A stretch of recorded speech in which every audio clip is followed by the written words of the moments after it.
नमस्कार, स्वागत है आप सभी का डीएनएस एजुकेयर के इस ऑनलाइन लर्निंग प्लेटफॉर्म पे। तो जैसा कि बच्चों आप सभी जानते हैं कि डीयू के अलॉटमेंट आने शुरू हो गए हैं। आपके अलॉटमेंट का रिजल्ट आउट हो गया है और जब अलॉटमेंट का रिजल्ट आता है तो आपको बेसिकली अपना फीस पे करना होता है। अगर आपकी चॉइस आपको मिल जाती है तो आपको जस्ट पेमेंट करना होता है और आपका जो है एडमिशन वहां कंफर्म हो जाता है। लेकिन बच्चों पेमेंट करने के बाद एक और इम्पॉर्टेंट जो है आपका जो है प्रोसेस होता है, वो होता है आपका ऑफलाइन डॉक्यूमेंट वेरिफिकेशन का। और उसी के बारे में हम आपको डिटेल में आज की इस वीडियो के माध्यम से बताएंगे कि फीस पेमेंट के बाद आपको क्या करना होता है। वो सब कुछ मैं आपको इस वीडियो के माध्यम से बताऊंगा। चाहे आपका कोई भी कोर्स होगा, यूजी, पीजी, डिप्लोमा, प्रोफेशनल, अगर आप डीयू में फीस पेमेंट कर दिए हैं तो उसके बाद आपको क्या करना होता है उसकी जानकारी मैं देने वाला हूं। वीडियो को पूरा देखिएगा और दोस्तों के साथ जरूर शेयर कर दीजिएगा। ये डीयू की ऑफिशियल वेबसाइट है, यहां से सारी जानकारियां हमने इकट्ठा कर ली है और हम आपको शॉर्ट में आपको ये सारी जानकारियां देने वाले। देखिए बच्चों, जब आप लोग पेमेंट कर लेंगे तो कुछ इस तरह का आपका ना एक रिसिप्ट जो है डाउनलोड होगा। ठीक है, जो लोग भी पेमेंट करोगे तो आप जो भी सपोज देखिए इनका 2919 रुपए इनका पेमेंट था। जो भी आप पेमेंट करोगे यहाँ पे आपका शो करेगा और यहाँ पे लिखा होगा भाई इंस्ट्रक्शन फॉर डॉक्यूमेंट वेरिफिकेशन, प्रमाण पत्र सत्यापन हेतु निर्देश। हालांकि इसको हम डिटेल में समझाएंगे। उसके अलावा देखिए हमने कुछ बातों को यहाँ लिखा है कि आपको कौन कौन सा डॉक्यूमेंट लेके जाना है। ठीक है, तो पहले एक काम करिए कि इसको मैं बाद में समझाऊंगा। ये मतलब समझिए कि इसका डिटेल यहां सब मैंने लिख दिया हुआ। ठीक है, तो पहले तो आप ये जान लीजिए कि यहाँ पे कौन कौन सा आपको डॉक्यूमेंट लेके जाना है। उससे पहले देखिए बच्चों, जब भी आप पेमेंट करोगे, जब भी आप अपना फीस जमा करते हैं तो फीस जमा करने के बाद देखिए यहाँ पे ना एक डेट लिखा होगा। मेरे ख्याल से यहाँ पे डेट लिखा है, देखिए कि इनको 2 से लेकर के 6 अगस्त के बीच में इनको अपना वेरिफिकेशन कराना है जाकर के डिपार्टमेंट या कॉलेज। मान लीजिए कि अगर आपका कोई अटैच कॉलेज है तो उस कॉलेज में चले जाओगे। मान लीजिए कि आपका कैंपस में मिला है, सपोज आपका लॉ फैकल्टी है तो लॉ फैकल्टी में चले जाओगे, ह्यूमैनिटीज है तो ह्यूमैनिटीज में चले जाओगे, आपका साइंस है तो साइंस डिपार्टमेंट में चले जाओगे। जो भी आपका डिपार्टमेंट होगा वहां जाकर के आपको वेरिफिकेशन कराना होता है। हालांकि बच्चों काफी इंपॉर्टेंट है, यहाँ पे गलती करते हैं तो फिर एडमिशन आपका यहाँ से भी कैंसिल हो सकता है। ठीक है, आइए सबसे पहले आप ये जान लीजिए कि आपको कौन कौन सा डॉक्यूमेंट लेके जाना है। देखिए भाई, सबसे पहले तो आपने जो भी डीयू का एप्लीकेशन फॉर्म जब भरा था उसका एप्लीकेशन फॉर्म का आपके पास जो है एक कॉपी होना चाहिए। अगर आपके पास एप्लीकेशन फॉर्म की कॉपी नहीं है तो कोई दिक्कत की बात नहीं है। अभी भी आप पोर्टल पर लॉगिन करेंगे तो आपका एप्लीकेशन फॉर्म डाउनलोड करने का ऑप्शन आ रहा है। ठीक है, वहां से कर लीजिएगा। उसके बाद एडमिट कार्ड आपका होना चाहिए। हाँ देखिए, कोई डॉक्यूमेंट आपके पास नहीं है तो उसका क्या विकल्प हो सकता है मैं आगे बताऊंगा, लेकिन पहले आप ये जान लीजिए कि भाई कौन कौन से डॉक्यूमेंट्स आपके रिक्वायर्ड है। उसके बाद देखिए आधार कार्ड आपके पास होना चाहिए। ठीक है, अच्छा जो बच्चों में जितने भी डॉक्यूमेंट्स का नाम लूंगा उन सभी का 2 फोटोकॉपी रखिएगा और अपने पास एक ओरिजिनल कॉपी। उसके बाद देखिए काउंसलिंग लेटर, यानी कि जो आपने काउंसलिंग किया था, और अलॉटमेंट लेटर आपके पास होना चाहिए। और फीस पेमेंट की रिसिप्ट जो है, ये देखिए जो आपको मैंने अभी रिसिप्ट दिखाया है ये वाला, ये फीस पेमेंट की आपकी रिसिप्ट रहेगी। हालांकि एक और रिसिप्ट होगा, ठीक है, जब आपने पेमेंट किया होगा वो आपके पास होना चाहिए। ठीक है, उसके बाद 10th की 12th की मार्कशीट होनी चाहिए और यूजी मतलब अंडर ग्रेजुएट की। अब देखिए 10 12 की मार्कशीट वो बच्चे जमा करेंगे, मतलब वो लेके जाएंगे जिनका 12th के बाद कोई कोर्स है। मान लीजिए आपने बीए, बीएससी, बीकॉम, बीएलएलबी वगैरह कोर्सेज के लिए, बीटेक वगैरह के लिए अप्लाई किया था, तो ऑब्वियस सी बात है कि आप 12th के बाद उसमें अप्लाई किए थे तो आप केवल 10 12 की मार्कशीट लेके जाओगे। अगर वहीं आपने किसी पीजी कोर्स के लिए अप्लाई किया, like MA, MSc, MCom, LLB, LLM, यानी कि आफ्टर ग्रेजुएशन अगर आपने किसी भी पीजी कोर्स के लिए अप्लाई किया था तो आपकी यूजी की मार्कशीट आपके पास होनी चाहिए। ठीक है, अच्छा कुछ लोग कहेंगे सर जी मेरे कॉलेज का रिजल्ट नहीं आया है, या सर मेरे पास ये प्रॉब्लम है। देखिए भाई, आपके पास जितना भी उपलब्ध डॉक्यूमेंट है, जो भी मैं नाम लेने वाला हूं, आप सब लेके जाओगे। जो नहीं होगा उसके लिए आपको अंडरटेकिंग का एक फॉर्म मिलता है वहां पे। हालांकि मैं आगे बताने वाला था लेकिन फिर भी मैं यही आपको बताता हूं कि आपको एक अंडरटेकिंग का फॉर्म करना पड़ेगा कि सर जी मेरे कॉलेज में 12th की मार्कशीट नहीं है कि तो मुझे इतने दिन बाद जो है करना पड़ेगा। हालांकि मेरा मानना है कि अगर आपके पास 12th की जो है इंटरनेट वाली कॉपी भी है तो काम चल जाएगा। ठीक है, उसके बाद कास्ट सर्टिफिकेट। देखिए कास्ट सर्टिफिकेट जो बच्चे जनरल कैटेगरी के होते हैं, यानी कि अगर आपका एडमिशन जनरल कैटेगरी में हुआ है तो आपको कास्ट सर्टिफिकेट नहीं देना पड़ेगा। ठीक है, उसके बाद देखो यहाँ पे जो अगर आपने ईडब्ल्यूएस से अगर आपका एडमिशन हुआ है, ओबीसी कोटे से हुआ है, एससी एसटी से हुआ है, तो आपका कास्ट सर्टिफिकेट आपके पास होना चाहिए। आई होप कितनी बात आप समझ गए हो। ठीक है, हाँ अब कुछ बच्चे कहेंगे सर जी ईडब्ल्यूएस, देखिए बच्चों ईडब्ल्यूएस जो आपका सर्टिफिकेट है ये आपका अप्रैल जो है 2025 का बना होना चाहिए। अगर उसके पहले का बना है तो मान्य नहीं होगा, अगर अप्रैल 2025 के बाद का बना है तो मान्य होगा। और अभी भी आप चाहो तो अप्लाई कर दोगे तो एक हफ्ते के अंदर आपका इनकम ईडब्ल्यू सर्टिफिकेट बन जाता है, ठीक है। उसके बाद ओबीसी और एससी एसटी का जो सर्टिफिकेट है, ऐसा कहा जाता है कि ये 2 से 3 साल तक चलता है। तो अगर आप ओबीसी एससी एसटी हो तो मान के चलो कि अगर आपका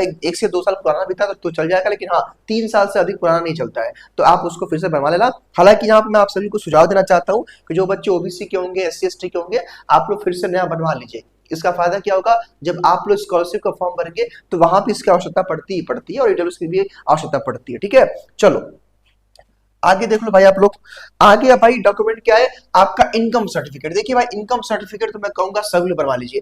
हो सकता है कुछ लोगों का वहां पे न लगे, लेकिन मैं इसलिए कह रहा हूं कल की डेट में जब आप लोग यूपी स्कॉलरशिप अप्लाई करोगे और जैसे आपने एडमिशन कर लिया ना, अगस्त महीने में ही आपको यूपी स्कॉलरशिप का फॉर्म भरना पड़ेगा और वहां पे आपको इनकम सर्टिफिकेट दिखाना पड़ेगा।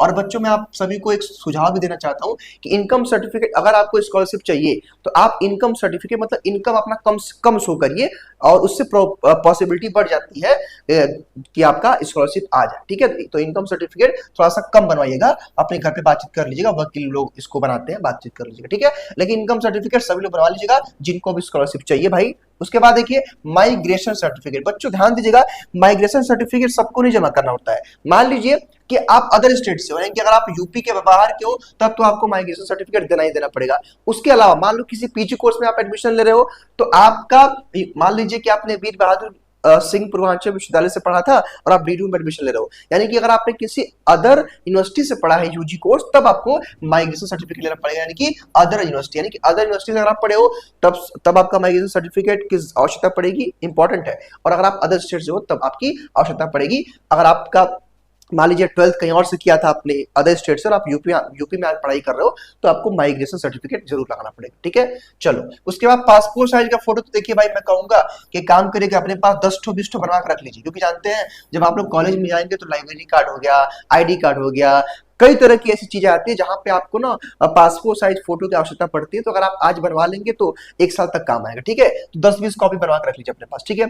उसके बाद टीसी सीसी। देखिए टीसी और सीसी यानी कि ट्रांसफर सर्टिफिकेट और माइग्रेशन सर्टिफिकेट, ये बच्चों 2 ऐसे डॉक्यूमेंट होते हैं ना जो आपका ओरिजिनल ही जमा होता है। कुछ बच्चे यहाँ पे हमसे सवाल करेंगे कि सर मेरे पास नहीं है तो क्या करेंगे। देखिए अगर आपके पास बच्चों नहीं है ना, यहाँ पे आप अंडरटेकिंग का फॉर्म भर सकते हो और बोल सकते हो कि सर मुझे 21 दिन का समय चाहिए, सर मुझे 1 हफ्ते का समय चाहिए, सर मुझे 10 दिन का समय चाहिए, सर मुझे 20 दिन का समय चाहिए जमा करने के लिए। हालांकि वो लोग एक नियम बताएंगे कि इतने दिनों के अंदर जमा करना होता है। तो कहने का मतलब ये बच्चों कि अंडरटेकिंग का फॉर्म आप भरेंगे, मान लीजिए आपके पास टीसी नहीं है, सीसी नहीं है, मार्कशीट नहीं, तो उस केस में आप अंडरटेकिंग फॉर्म भर के वहां जमा कर दोगे तो वो लोग एक्सेप्ट कर लेंगे कि हाँ इतने दिन के अंदर आपको जमा करना पड़ेगा। वरना याद रखिएगा अगर नहीं जमा करेंगे तो एग्जाम के टाइम पे दिक्कत होता है। मान लीजिए आपने टीसी या सीसी जमा नहीं किया तो एग्जाम टाइम पे आपका एग्जाम नहीं होगा, फिर वो लोग एग्जाम टाइम पे आपको रोक लेंगे, ठीक है। तो ये काम रहा, याद रखिए। उसके बाद देखिए बच्चों एक समस्या आती है गैप सर्टिफिकेट। याद रखिएगा गैप सर्टिफिकेट सबको नहीं लगता है। मान लीजिए कि आपने सपोज 12th की पढ़ाई अपनी 2024 में कंप्लीट कर ली थी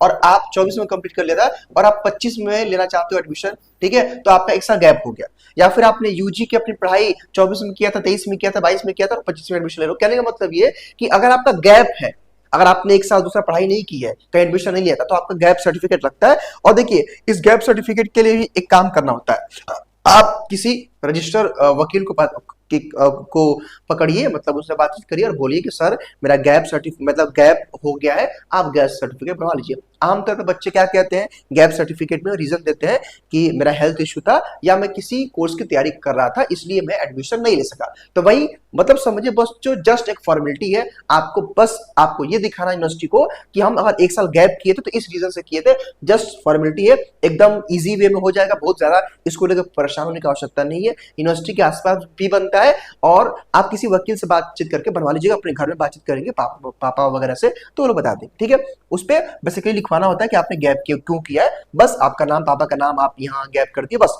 और कुछ नहीं होता, ठीक है। उनको बता दोगे भाई कि वकील साहब मुझे गैप सर्टिफिकेट बनवाना है कॉलेज के लिए, तो समझ जाएंगे, वो बना देंगे, ठीक है। उसके बाद देखिए भाई इन सभी डॉक्यूमेंट के बच्चों 2-2 आपको फोटोकॉपी लेके जाना। जितना भी डॉक्यूमेंट का मैंने नाम लिया है ना, सभी का 2-2 फोटोकॉपी रखिएगा। मैं तो कहूंगा बल्कि आप 5 फोटोकॉपी बनवा कर रख लीजिए। 5 ठो रख लेंगे तो पता है क्या फायदा होगा, कल की डेट में आप लाइब्रेरी कार्ड अप्लाई करोगे तो वहां भी लगेगा सब डॉक्यूमेंट, ठीक है। फिर आप अप्लाई करोगे स्कॉलरशिप के लिए, वहां भी लगेगा। तो मतलब मेरे कहने का मतलब ये बच्चों कि आप अगर आप इन सभी डॉक्यूमेंट का 5 फोटो कॉपी रखते हो ना, 5 तो सही रहेगा। मतलब कहीं ना कहीं इसका आवश्यकता पड़नी ही पड़नी है आपको कॉलेज में, ठीक है। तो ये सब कुछ मैंने बता दिया बच्चों आपको। और हाँ, जो लोग कह रहे हैं, अब ये वाला देखिए बच्चों, देखिए यहाँ पे क्या बताया गया है, उसी को मैंने थोड़ा सा वहां पे डिटेल में बता दिया। क्या बताया गया है कि अभ्यर्थी इस पत्र के साथ संबंधित संकाय विभाग महाविद्यालय में पहुंचना था। उसके बाद देखिए, ऑनलाइन अपलोड सभी अंक पत्रों की मूल प्रति एवं स्व हस्ताक्षरित छायाप्रति। स्व हस्ताक्षरित का मतलब बच्चों क्या होता है, ध्यान से मेरी बात को समझिएगा। मान लीजिए, ध्यान से मेरी बात को समझिएगा, मैं आपको थोड़ा समझाने का प्रयास कर रहा हूं। देखिए, मान लीजिए कि यहाँ पे क्या हो गया, यहाँ पे आपके ट्वेल्थ का मार्कशीट है, ट्वेल्थ का आपका मार्कशीट है, ठीक है। और ये क्या है, ओरिजिनल है, ओरिजिनल है, ठीक है। और यहाँ पे उसी का आपने एक फोटो कॉपी, यहाँ पे भी आपका ट्वेल्थ का आपका ये आपका ट्वेल्थ का मार्कशीट है और ये आपका फोटो कॉपी है, ठीक है, ठीक है। तो अब क्या होगा कि इसका जो फोटो कॉपी करा रहेंगे, तो बच्चों डॉक्यूमेंट के सबसे लास्ट में यहाँ पे ना आपको साइन करना पड़ता है। मान लीजिए मेरा नाम अभिमान है, तो मैं लिख दूंगा ABH अभिमान SINGS सिंह, और यहाँ पे मैं डेट के साथ साइन कर दूंगा। इसी को बोलते हैं बच्चों स्व हस्ताक्षरित, यानी कि खुद से आपको उसको वेरीफाई करना है, खुद से आपको उसको स्व हस्ताक्षरित का मतलब खुद से। और सभी डॉक्यूमेंट पे, जितना डॉक्यूमेंट का मैंने लिस्ट बताया ना, देखिए सभी डॉक्यूमेंट का, इन सभी डॉक्यूमेंट की लिस्ट मतलब नीचे लास्ट में करना होता है। तो मैं आप सभी को सुझाव देना चाहता हूँ कि काम करिएगा, आप घर पे मत करिएगा ये काम, वहां पे जब आप जाइएगा ना, वहां पे डिपार्टमेंट में जमा करें तो काफी भीड़ रहती है बच्चों की, तो वहीं पे इस काम को करिएगा। लास्ट में साइन, मतलब लास्ट पेज पे बेसिकली बच्चों आपको साइन करना पड़ता है सभी डॉक्यूमेंट के नीचे, ठीक है। इसी को बोलते हैं हम लोग स्व हस्ताक्षरित, यानी खुद से इसको वेरीफाई करना, ठीक है। तो ये कर लीजिएगा, ठीक है। उसके बाद कहा बताया गया भाई कि यहाँ पे अपलोड सभी मूल पत्रों की, देखिए यहाँ पे लिखा होता है ना मूल प्रमाण पत्र और अंक पत्र। कभी कभी क्या होता है किसी किसी बोर्ड में, कि मान लीजिए कि आपने 12th CBSE बोर्ड से पढ़ा, पता नहीं अब नियम क्या है, मुझे नहीं एग्जैक्ट नहीं पता, कि आपका 12th का एक मार्कशीट मिल गया और उसी के साथ आपको एक सर्टिफिकेट मिल गया, उसमें बताया गया हाँ भाई फलाने फलाने का नाम है और इन्होंने इस बोर्ड से ये एग्जाम पास किया है। तो अगर आपके पास सर्टिफिकेट है तब तो ठीक है, उसको लेके जाओ। अगर नहीं है तो कोई दिक्कत की बात नहीं है, मेन 10-12 की मार्कशीट ले जानी है आपको। और यूजी के हो, अगर पीजी में एडमिशन है तो यूजी का मार्कशीट लेके चले जाओ आप लोग, ठीक है। अच्छा, कुछ बच्चे कहेंगे सर जी मेरे पास ये डॉक्यूमेंट नहीं है तो क्या होगा। देखिए डॉक्यूमेंट अगर नहीं तो वहां पे अंडरटेकिंग का फॉर्म एक्सेप्टेबल है। एक चीज और मैं स्पष्ट कर दूं, कुछ बच्चे एक चीज और पूछेंगे कि सर क्या ये मैं जमा कर दूंगा और सर मेरा कहीं और एडमिशन होगा तो सर क्या हमको ये डॉक्यूमेंट मिल जाएगा। हाँ मिल जाएगा, टीसी और सीसी आपका मिल जाएगा, ठीक है। और मेन बच्चों टीसी और सीसी ही ओरिजिनल जमा होता है हर जगह, आपका फोटोकॉपी ये जमा नहीं होता है टीसी सीसी, ठीक है। तो ये जरूरी है ना। कुछ लोग कहेंगे सर जी फीस रिफंड होता है, तो देखिए फीस रिफंड को लेकर के हमने एक वीडियो बनाया हुआ है, उस वीडियो को आप लोग देख लीजिएगा। और उस वीडियो को मैंने इस जो है रखा हुआ है कहाँ पे, यहाँ पे जब आप आएंगे हमारे चैनल के प्लेलिस्ट में, तो यहाँ पे देखो हमने प्लेलिस्ट पे आप टैप कर देना। यहाँ पे जब प्लेलिस्ट पे आप टैप करते हो तो मैं आपको दिखाता हूँ, यहाँ पे आप आना। देखो DU एडमिशन है, इसी वाले में होगा, ठीक है। मैं दिखाता हूँ fees policy, fees refund policy. देखो मैंने इसको जरूर रिकॉर्ड किया था, मुझे इतना याद नहीं कब किया था, लेकिन किया जरूर मैंने। हाँ देखो यहाँ पे न्यू रिफंड पॉलिसी फीस वाला, इसको देख लोगे तो यहाँ मैंने डिस्कस किया है कि फीस रिफंड की पॉलिसी क्या है, ठीक है। उसके बाद बच्चों देखिए, अब आप लोग क्या हुआ कि अब आप लोग अपने इंटरेस्ट के बाद अब आप प्रवेश करोगे अपने सेमेस्टर में। और इसके लिए बच्चों ऑलरेडी हमारा DNS सेमेस्टर एग्जाम का एक प्लेटफॉर्म चलता है, चैनल चलता है, इसका लिंक मैं आपको इस वीडियो के डिस्क्रिप्शन बॉक्स में दे दूंगा। DNS सेमेस्टर एग्जाम सर्च करोगे तो कुछ का इंटरफेस आएगा। और बच्चों यहाँ पे हमारी पूरी टीम आपको सेमेस्टर एग्जाम की तैयारी कराती है, चाहे वो आपका मैथ हो, फिजिक्स हो, केमिस्ट्री हो, स्टैट हो, जियोलॉजी हो, बॉटनी हो और बीकॉम के कोर्सेस। हमारे यहाँ BA और PLB LB की कक्षाएं नहीं चलती है, लेकिन हाँ BSc में बच्चों अच्छी खासी कक्षाएं चलती हैं। और अच्छा खासा यहाँ पे आपको प्लेलिस्ट के सेक्शन में क्लास भी दिख जाएगा, यहाँ से आप देख सकते हो और अपनी जर्नी यहाँ पे सेमेस्टर की इस प्लेटफॉर्म से शुरू कर सकते हो। फिलहाल इस वीडियो में इतना ही। स्वस्थ रहिए, मस्त रहिए और देखते रहिए TNS एजुकेयर।